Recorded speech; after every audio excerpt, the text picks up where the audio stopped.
तोहरेला हम पागल बानी, हमारा ना कुछ सोचेला, नाम तोहर करे जाने हमारा दिनो रतिया गूंजेला।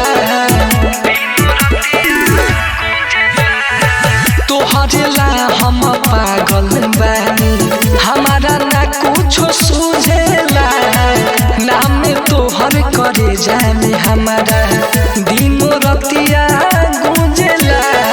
बहिया में आके संवर जाएगा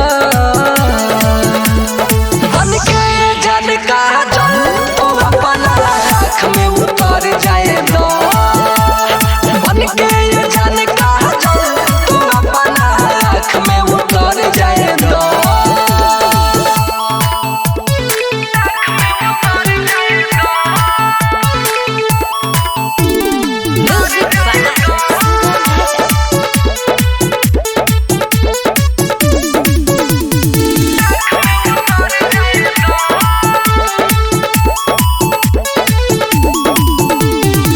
तोहरा से बढ़ के हो करे जाए हमारा लाना दौलत बा, खाके कसम कहे बिका सब दर्दी, तोहरे ही बस चाहत बा।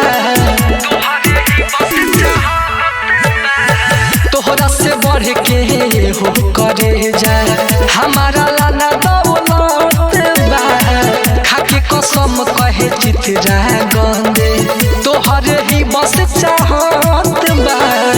चंदन नंदन के जिंदगी तू तर जाएगा बन के जान का जल, तू अपना आँख में उतर जाएगा बन के जान का जल, तू अपना आँख में उतर जाएगा। Ambe recording studio Delhi.